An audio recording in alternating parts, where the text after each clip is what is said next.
Assalamualaikum warahmatullahi wabarakatuh. Salam sejahtera. Bismillahirrahmanirrahim. Kita berjumpa kembali siswa-siswi yang saya banggakan untuk kelas 7 di SMP Negeri 287 Jakarta. Saya berharap kalian sehat-sehat selalu beserta keluarga kalian dan jangan lupa selalu menjaga protokol kesehatan guna menghindari segala berbagai penyakit. Siswa-siswi sekalian, untuk pertemuan kali ini kita akan membahas mengenai peninggalan-peninggalan kerajaan Hindu-Buddha yang ada di Indonesia. Dan sebelumnya kita sudah mempelajari mengenai kedatangan pengaruh Hindu-Buddha ke Indonesia sampai berdirinya kerajaan-kerajaan Hindu-Buddha di Indonesia. Namun kali ini kita sudah membahas mengenai peninggalan-peninggalannya. Sebelum kita melangkah ke materi berikutnya, ada kalanya kalian menyaksikan tayangan berikut ini.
Oke, berikutnya kita saksikan juga video mengenai peninggalan Hindu-Buddha yang ada di Indonesia.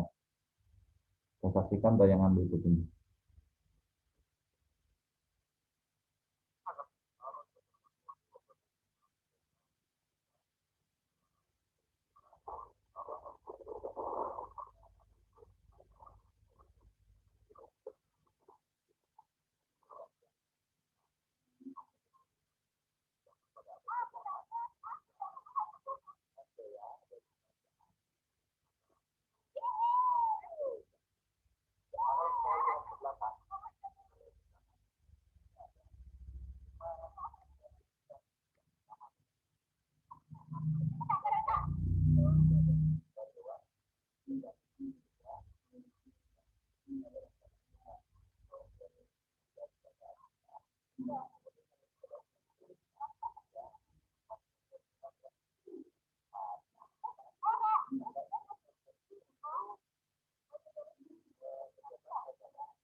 Oke, baik, kita masih menyaksikan tayangan video ya, beberapa peninggalan dari kerajaan Hindu-Buddha, yaitu peninggalan kerajaan Mataram.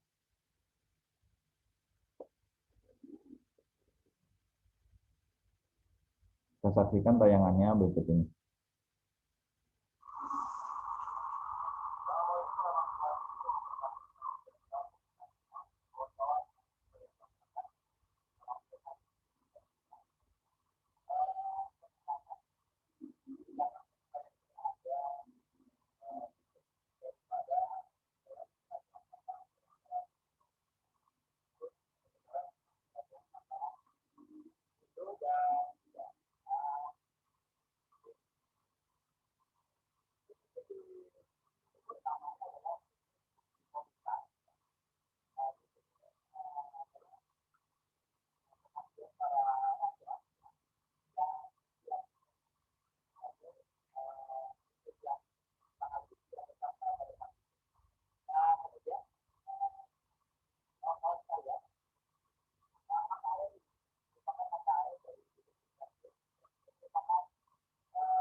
Oke, kita lanjut ke materi. Nah, siswa-siswi sekalian, tadi kita sudah menyaksikan tayangan beberapa peninggalan kerajaan Hindu dan Buddha. Dari pertama, kerajaan Tarumanegara, yaitu berupa situs Candi Jiwa. Ya. Kemudian dari kerajaan Mataram juga, kita sudah menyaksikan beberapa kompleks candi di Pegunungan Dieng, sampai situs pemandian para raja, peninggalan kerajaan Mataram kuno atau kerajaan Mataram Hindu dan Buddha pada saat itu. Baik siswa-siswa sekalian, kita akan membahas mengenai peninggalan Hindu-Buddha di Indonesia. Ada beberapa hal ya, peninggalan masa kerajaan Hindu-Buddha di Indonesia. Yang pertama, mereka meninggalkan bangunan. Yang kedua, kitab sastra. Ketiga, arca, dan keempat, artefak. Ya, sekali lagi, pertama bangunan, kedua kitab sastra, ketiga arca, dan yang keempat adalah artefak.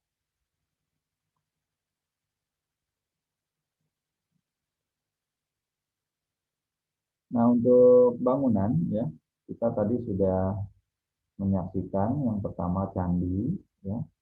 Candi tadi seperti yang saya contohkan, ada peninggalan candi di Kerajaan Tarumanegara, yaitu di Kabupaten Karawang, Jawa Barat, yaitu situs Candi Jiwa. Di situ diperlihatkan beberapa jenis candi ya yang ada, dan baru beberapa yang bisa direkonstruksi ulang karena memakan waktu yang cukup lama untuk merekonstruksi dari sebuah candi ya.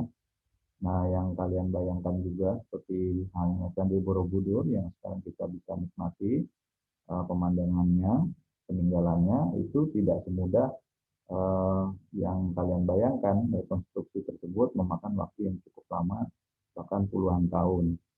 Jadi beberapa candi tadi ditemukan secara tidak sengaja oleh penduduk, nah kemudian melaporkan kepada pemerintah setempat, baik di masa sekarang maupun di masa kolonial Hindia Belanda pada waktu itu, di mana Indonesia masih di zaman penjajahan kolonial Belanda.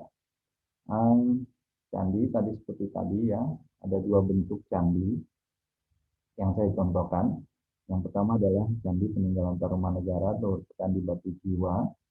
Ya, itu adalah candi Buddha, di mana bentuknya itu tidak ramping, tetapi dia cenderung bentuknya horizontal atau membulat. Nah, beda dengan contoh candi yang saya gambarkan tadi di Pegunungan Dieng, yaitu peninggalan candi Hindu. Bentuk candi tersebut adalah ramping dan tidak bulat. Jadi ada beberapa bentuk perbedaan antara candi Hindu dan Buddha dalam bentuk bangunannya.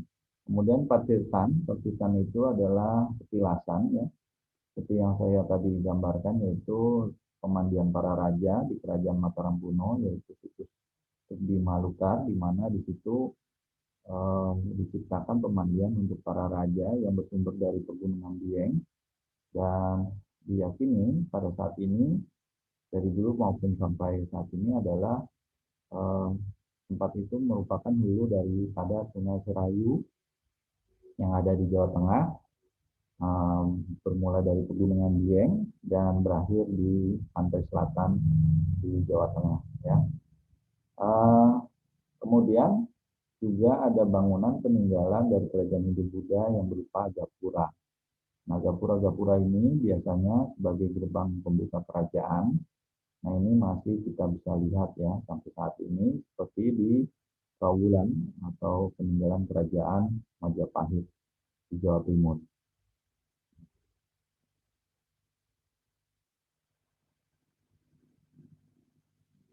Nah, ini ya.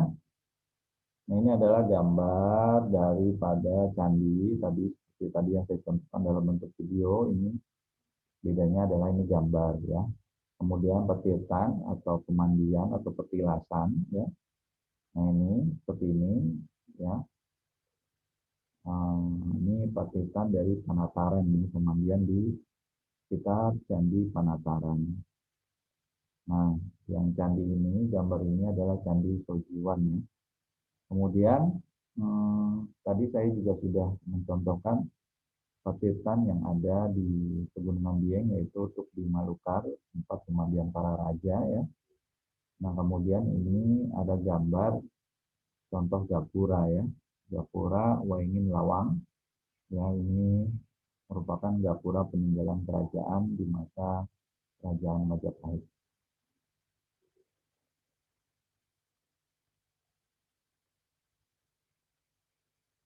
Nah, kemudian peninggalan zaman Hindu dan Buddha, yaitu selanjutnya kitab sastra. Nah, ini ada beberapa kitab sastra peninggalan dari beberapa kerajaan Hindu Buddha yang ada di Indonesia. Yang pertama adalah Negara Kertagama, yang kedua Sutasoma, dan Pararaton. Nah, ketiga jenis kitab sastra ini adalah peninggalan dari kerajaan Hindu Majapahit di Jawa Timur, di mana kitab-kitab ini ya semula berada di negeri Belanda dan sekarang sudah dikembalikan satu persatu, di mana di sini menggambarkan kehidupan pada masa itu, terutama di kitab sastra Negara Kertagama tentang penggambaran negara Majapahit pada saat itu. Nah, kemudian juga ada kitab Sutasoma, disinilah Pancasila bermula ya, digali oleh Murid Karno, terinspirasi pada kitab Sutasoma, di mana di situ ada ikrar yang dinamakan dengan Tanhana dan Dhamma Mangawa Bhinneka Tunggal Ika sebagai semboyan di lambang Garuda Pancasila atau lambang negara kita. Di situ ada tulisan Bhinneka Tunggal Ika, berbeda-beda tapi satu jua. Nah, itu diambil dari kitab Sutasoma ya. Nah, kemudian ada kitab Pararaton juga. Di sini juga menjelaskan beberapa intrik kehidupan keluarga di Majapahit saat itu. Nah, anak-anak sekalian, masih banyak kitab-kitab sastra peninggalan kerajaan-kerajaan Hindu Buddha di Indonesia ya, tidak hanya di Majapahit. Ada juga di Pajajaran dan kemudian yang di Mataram kuno, Hindu Buddha, kemudian ada di Kutai, Kertanegara, dan sebagainya ya. Nah ini saya hanya mencontohkan beberapa saja.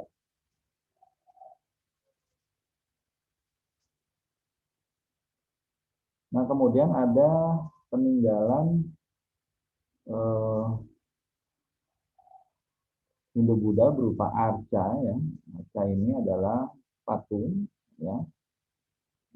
Ini berbentuk dari batu bahannya, adapun dari logam ya, yaitu perunggu atau emas atau perak. Nah di Indonesia perlu diketahui pada kalian bahwa untuk pembuatan logam Indonesia tidak lagi mengalami zaman tembaga, tetapi sudah terbuat lebih maju yaitu perunggu ya, campuran antara tembaga dan perak.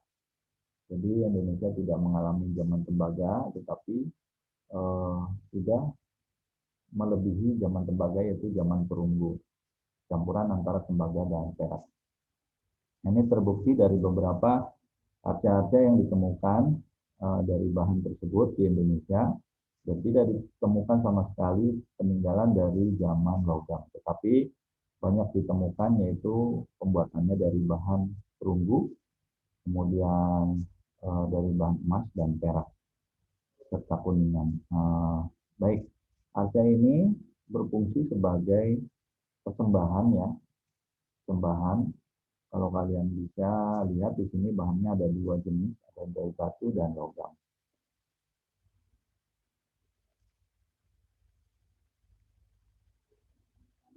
Nah, kemudian juga ada peninggalan di zaman kerajaan Hindu-Buddha di Indonesia yaitu artefak. Ya, artefak ini adalah perkakas ya untuk kehidupan manusia pada saat itu. Artefak ini ada beberapa jenis yaitu peralatan, senjata, dan perhiasan. Nah, ini seperti ini. Ini adalah senjata ya, senjata. Kemudian ini perhiasan, ya. Kemudian ini adalah tempat air ya, tempat air atau peralatan tempat air dari kayu saat itu ya. Jadi masih sederhana sekali saat itu. Oke, kita lanjut. Nah, baiklah. Ternyata kita sudah selesai siswa-siswa sekalian untuk materi Kerajaan Hindu-Buddha di Indonesia. Dan jangan lupa, materi yang saya terangkan tadi, kalian tulis kembali dan kalian kembangkan lebih banyak lagi di buku catatan kalian. Kemudian kalian share di dalam grup WA kelas masing-masing. Dan jangan lupa, kehadiran kalian tandai atau kalian absen di link YouTube yang sudah tersedia. Baik, terima kasih anak-anak sekalian. Mungkin itu yang bisa Bapak sampaikan. Kurang lebihnya mohon maaf. Sekali lagi jangan lupa untuk menjaga protokol kesehatan agar kita sehat selalu dan salam sukses selalu. Terima kasih. Kurang lebihnya mohon maaf. Assalamualaikum warahmatullahi wabarakatuh. Salam sejahtera.